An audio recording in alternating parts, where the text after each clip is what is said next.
Isang pangalan ang nag-iwan ng hindi malilimutang marka sa mundo ng pelikulang Pilipino, si Nida Blanca.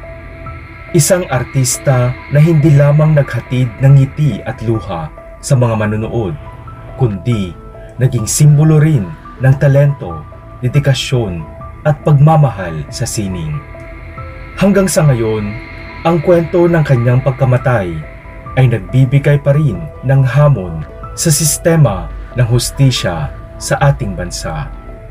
Ang alaala ni Nida Blanca bilang isang mahusay na aktres at mabuting tao ay nananatili sa puso ng maraming Pilipino. Ngunit kasabay ng pagmamahal na ito ay ang patuloy na pag-asam na balang araw makakamit din ang hustisya para sa kanya. Ang misteryo sa likod ng pagkamatay ni Nida Blanca ay nagbigay daan sa maraming teorya at espekulasyon. Bagamat si Rod Strunk ang pangunahing nasangkot sa kaso, ang kakulangan ng ebidensya ay nag-iwan ng malalim na tanong. Sino ang tunay na utak sa likod ng krimen? Ating himayin ang bawat pangyayari. Ating tuklasin ang bawat motibo. Ating alamin ang bawat anggulo. Ating kilalanin ang bawat sangkot. Ating siyasatin ang bawat pagkatao. At sama-sama nating hukayin ang buong katotohanan sa isang brutal na trahedya.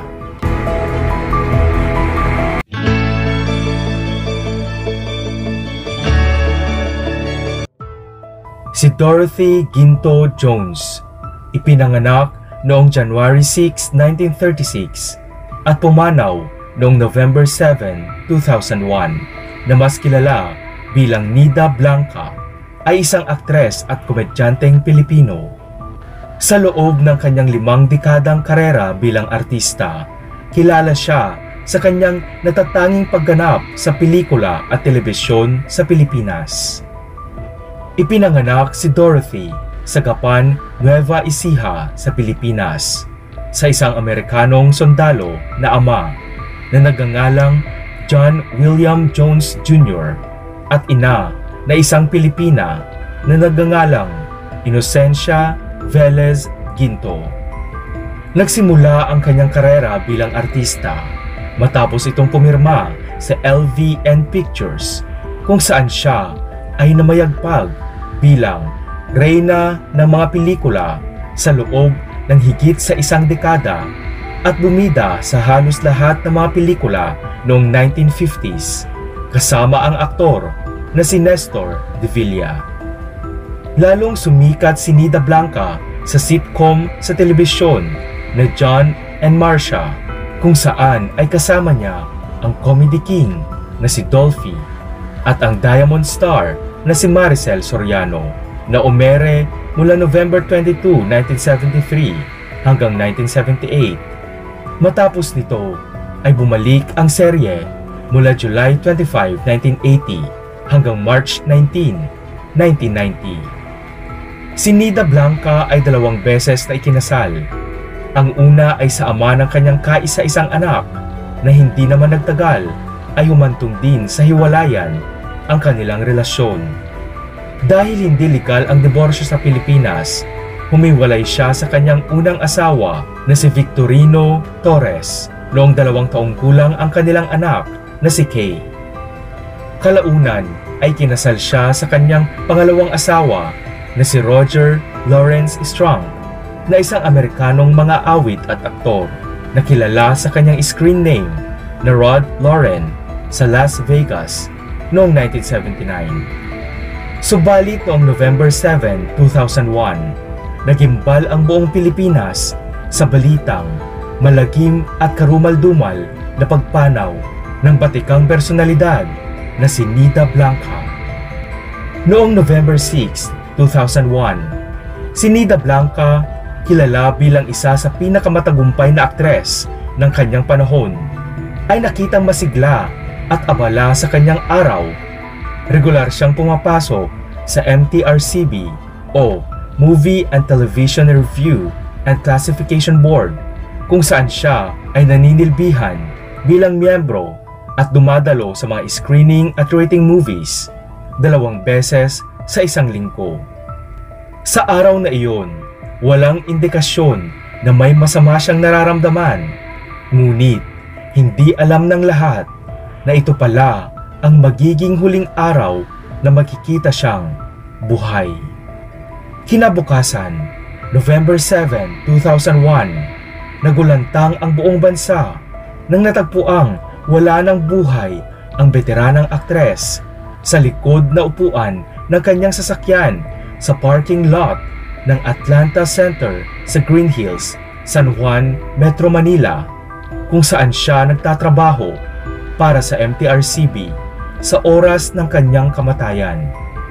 Ang aktres ay binugbog at nagtamo ng 13 tusok sa katawan mula sa matalim na bagay.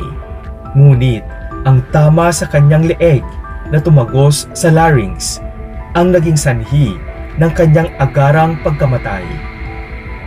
Base sa mga investigasyon, mukhang hindi simpleng pagnanakaw ang motibo ng krimen. Maayos ang kanyang gamit at walang palatandaan ng puwersahang pagpasok sa sasakyan. Agad na iniulat ang insidente at naging laman ito ng balita sa buong bansa. Maraming Pilipino ang nagluksa at nagtanong, bakit kailangang mangyari ito sa isang tao na minahal ng napakarami? Sino ang nasa likod ng brutal na pagpaslang? Sa pagsisiyasat ng pulisya, lumabas ang pangalan ng kanyang asawang si Rod Strunk bilang isa sa mga pangunahing sospek. Bagamat wala siya sa lugar ng krimen nang mangyari ang insidente, lumabas ang testimonya ng isang testigong nagngangalang Philip Medel na nagsabing siya ay inutusan ni Strunk na patayin si Nida Blanca. Habang sinisimulan pa lang ang investigasyon, mabilis na umusbong ang mga teorya at espekulasyon ukol sa kung sino ang may sala at ang tunay na motibo sa kanyang pagkamatay. Sa kabila ng opisyal na pagsisiyasat ng mga otoridad, nanatili ang maraming katanungan na hindi nasagot. Ang unang itinuturong sospek ay ang asawang si Rod Strunk. Lumitaw ang mga ulat ng di umano'y hindi magandang relasyon ng mag-asawa. Sinabi ng mga kaibigan ni Nida na madalas magkaroon ng alitan ang dalawa, lalo na pagdating sa pera. Si Roger Lawrence Strunk ay ipinanganak sa Estados Unidos at bago siya naging kontrobersyal sa Pilipinas, siya ay kilala sa pagiging isang musikero at aktor. Bagamat hindi siya nakilala ng malawakan sa industriya ng pelikula sa Amerika, ang kanyang pagdating sa Pilipinas noong dekada 80 ay nagbigay sa kanya ng pagkakataon na mapansin. Nagsimula siya bilang bahagi ng mga lokal na produksyon at mabilis na nakilala sa mga maliit na papel sa pelikula at telebisyon. Si Rod Strunk ay hindi lang basta isang aktor, kundi isa ring musikero. Isang aspeto ng kanyang buhay na madalas binabanggit sa mga ulat ay ang kanyang pagiging bahagi ng ilang banda at musical groups. Subalit hindi nagtagal, napansin ng mga tao na hindi siya naging ganap na matagumpay sa kanyang mga ambisyon sa industriya ng entertainment. Ang buhay ni Rod Strunk ay nagbago nang makilala niya si Nida Blanca, ang isa sa pinakasikat na aktres ng kanyang panahon. Sa isang marangyang industriya ng showbiz, sila ay naging isang tanyag na mag-asawa. Subalit sa likod ng kanilang relasyon, nagsimulang magbukas ang mga issue na may kinalaman sa kanilang pribadong buhay. Si Nida Blanca bilang isang matagumpay na aktres at isang kilalang personalidad ay hindi na naghirap sa pinansyal na aspeto ng kanyang buhay. Sa kabilang banda naman, si Rod Strunk ay ipinagpapalagay na hindi kasing tagumpay sa kanyang karera. Ang hindi pagkakapantay-pantay sa kanilang mga karera ay nagdulot di umano ng tensyon sa kanilang relasyon at nagbigay daan sa mga espekulasyon na posibleng pinansyal na mga issue ang nag-ugat sa kanilang alitan. Habang patuloy na umaasenso si Nida Blanca, si Rod Strong ay nagsimulang mawalan ng momentum sa kanyang karera. Tinutukoy ng mga malapit sa kanila na nagkaroon ng mahidwaan sa pagitan ng mag-asawa, lalo na sa mga usaping pinansyal. Ayon sa ilang mga kaibigan ni Nida, si Rod ay umaasa sa aktres para sa kanilang kabuhayan at may mga hindi pagkakaunawaan tungkol sa mga personal at pinansyal na bagay. Ang tensyon sa kanilang relasyon ay lalong nadagdagan at may mga reports na nagsasabing may mga plano si Nida na baguhin ang kanyang will, isang hakbang na nagpapakita ng kanyang kagustuhang protektahan ang kanyang yaman mula kay Rod Strong. Dahil dito ay nabuo ang isang teorya na posibleng ang motibo ni Rod ay ang usaping pinansyal at mana. Ang testimonya ni Philip Medel, isang self-confessed killer, ang nagtawid kay Rod. Ayon kay Medel, inutusan siya ni Rod na patayin si Nida bilang bahagi ng isang plano para makuha ang ari-arian ng aktres.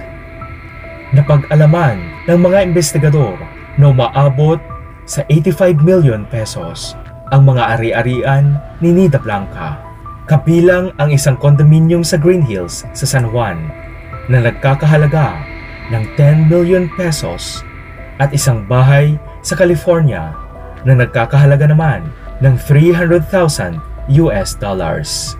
Ang aktres ay kilala din sa kanyang koleksyon ng alahas, mga mamahaling gamit at sasakyan.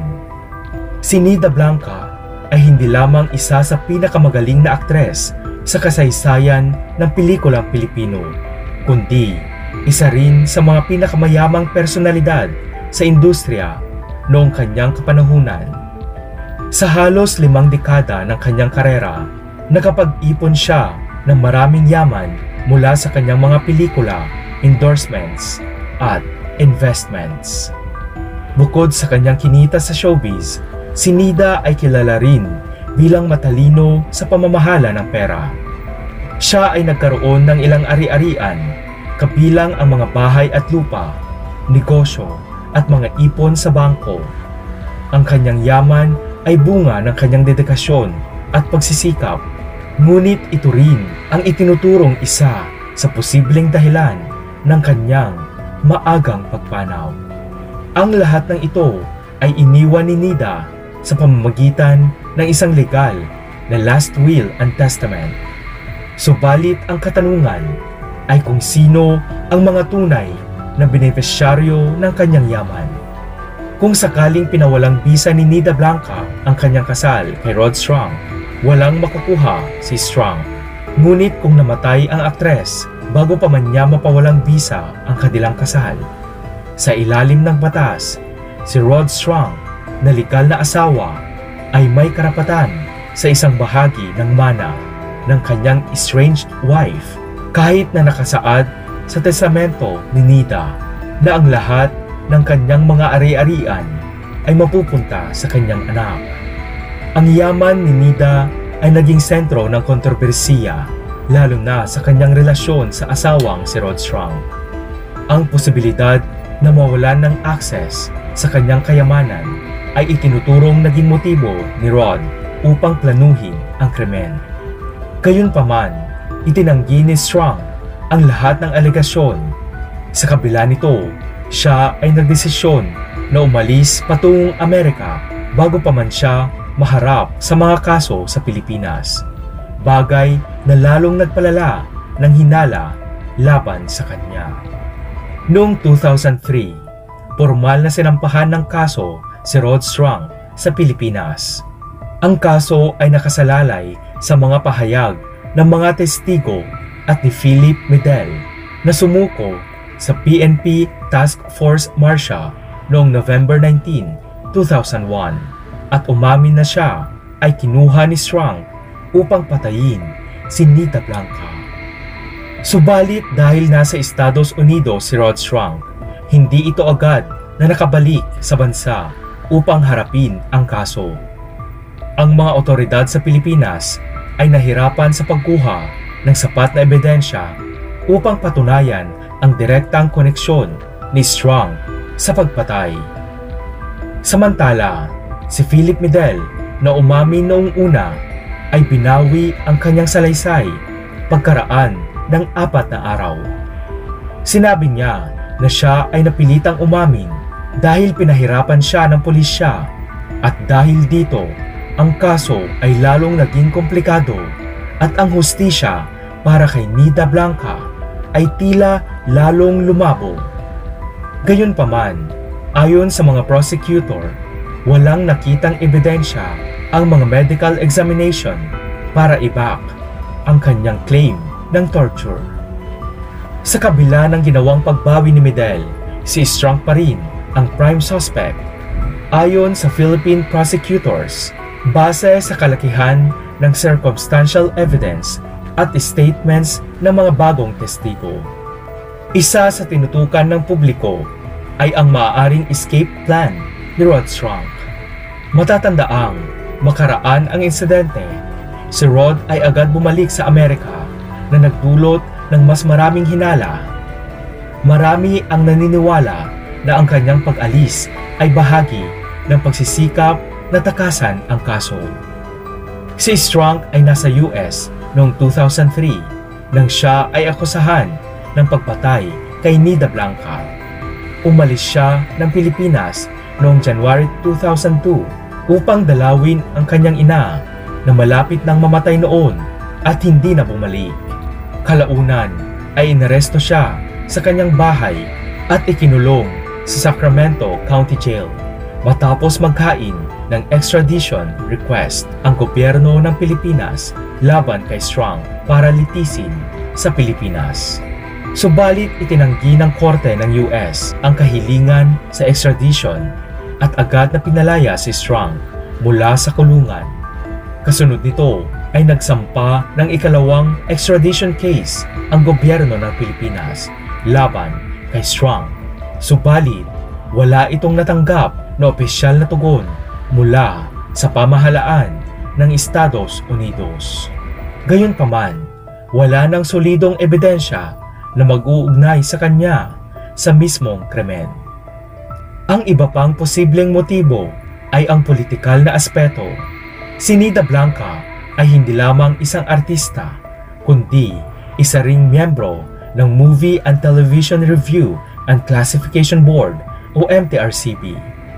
Sa posisyong ito, lumabas ang teorya na maaaring mayroong kaugnayan ang kanyang trabaho sa krimen. Ang ilang teorya ay nagsasabing maaaring may nakaalitan si Nida dahil sa desisyon o opinyon niya sa MTRCB at ito ang nag-udyok sa kanyang brutal na pagkamatay. Sa kasagsagan ng kaso ay umusbong din ang mga espekulasyon ukol sa hitman at maaring may ibang utak sa krimen. May mga naniniwala na si Rod Strang ay maaring ginamit lamang bilang fall guy at ang tunay na utak ng krimen ay nananatiling hindi kilala. Lumitaw ang teorya na maaring ang pagpatay kay Nida ay isang professional hit na isinagawa ng mga may kakayahang pumatay ng mabilis at tahimik. Hindi din maiwasan ang haka-haka na maaring kasangkot ang malalapit na tao kay Nida sa malagim nitong sinapit. Minsan, sa mga ganitong sitwasyon, ang mga malalapit na tao sa biktima ay hindi ligtas mula sa mga usap-usapan at tanong. Ang espekulasyon na ang kanyang yaman ang maaaring nagtulak sa kanyang pagkamatay ay nagbukas din ng posibilidad na ang salarin ay hindi lang basta isang hitman at posibleng may mga taong malapit na bahagi ng pamilya at kaibigan ni Nida na maaaring nasangkot sa krimen. Ang kawalan ng persahang pagpasok sa kanyang sasakyan ay nagpapahiwatig na maaaring kilala niya ang salarin. Sa kabilang banda, habang marami ang natuwa at nagbigay galang kay Nida Blanca bilang isang ina. Hindi talaga naiwasan ang mga espekulasyon hinggil sa mga posibleng motibo at koneksyon sa kanyang pagkamatay, at halimbawa nga nito ay ang ilang mga pahayag at teoryang nag-uugnay sa nag-iisang anak ni Nida na si Kay Torres. Ngunit walang matibay na ebidensya upang patunayan ang mga alegasyong ito. Bagamat si Kay Torres ay kilala sa pagiging pribado at tahimik tungkol sa kanyang buhay, nagkaroon ng mga pagkakataon na ang kanyang pangalan ay ipinasok sa mga usap-usapan hinggil sa pagkamatay ng kanyang ina.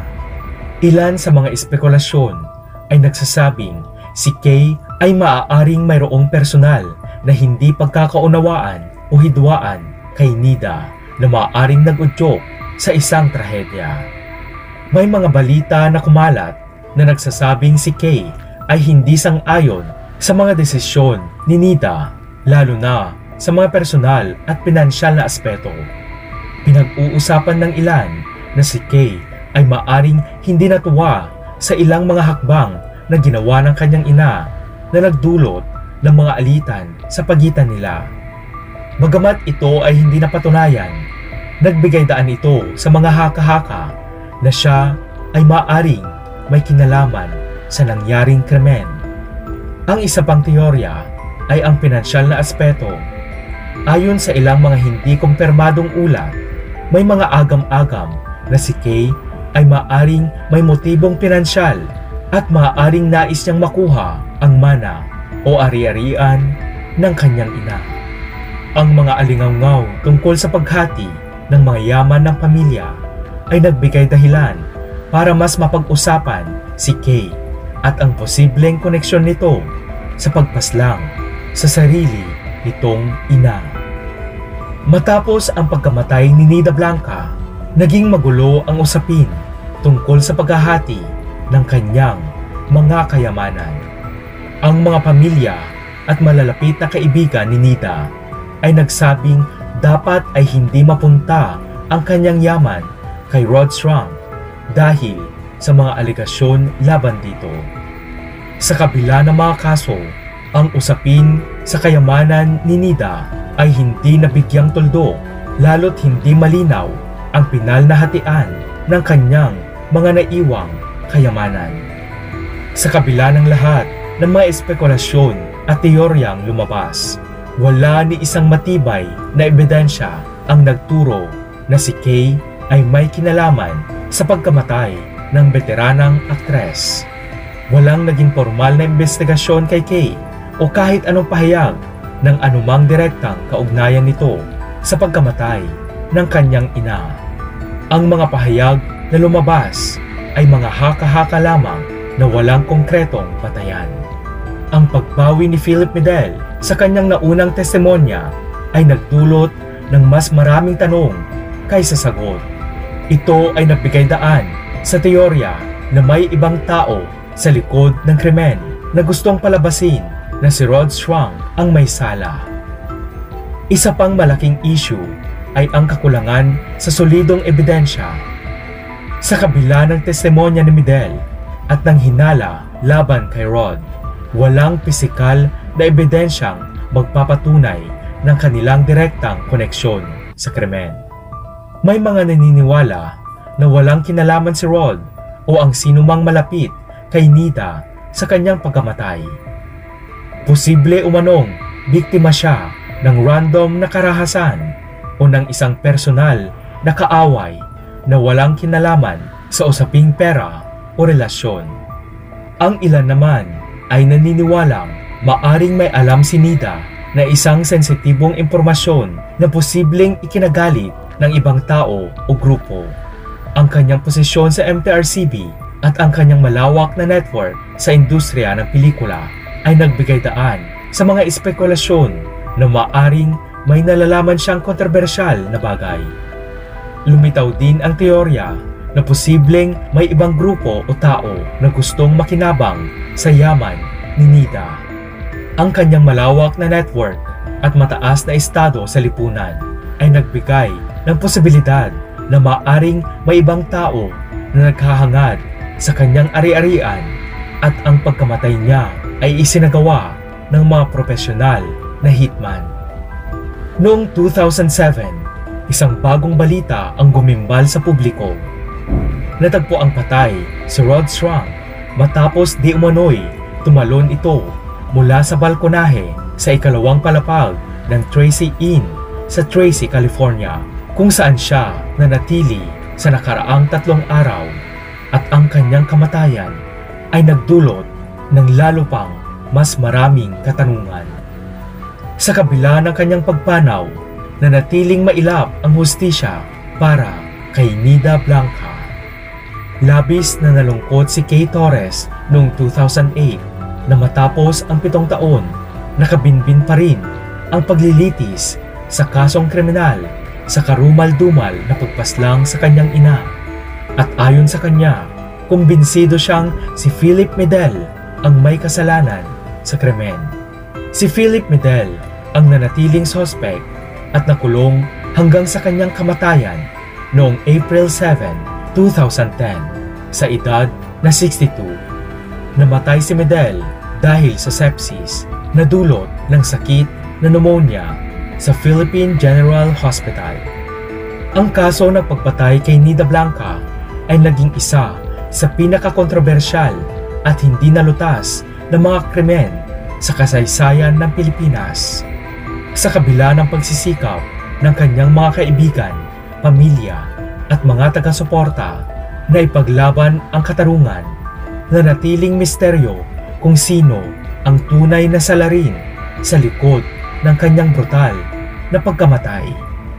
Ngunit higit sa trahedya, ang alaala ni Nida Blanca ay nananatili sa puso ng mga Pilipino.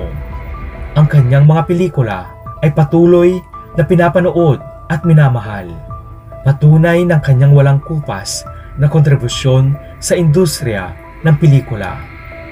Ang kanyang husay, dedikasyon at pagmamahal sa sining ay mananatiling inspirasyon para sa mga susunod na henerasyon ng mga artista. Si Nida Blanca ay hindi lamang isang pangalan, siya ay isang alamat. Hindi lamang iniwan ni Nida Blanca ang industriya ng pelikula ng mga di malimot na obra, kundi pati na rin ang aral na ang pagiging artista ay higit pa sa talento. Ito ay pag-aalay ng puso't kaluluwa para sa bayan. Siya ay mananatili sa alaala ng bawat Pilipinong naghahangad ng sining, pag-asa at hustisya. Sa kabila ng kawalan ng kasagutan, ang kanyang buhay at kontribusyon sa sining ay mananatiling inspirasyon. Ngunit ang pag-asa para sa katarungan ay hindi pa rin nawawala. Ang kwento ng kanyang pagkamatay ay nagpapaalala na ang laban para sa katotohanan ay hindi natatapos, lalo na kung mayroong hustisyang kailangang makamit.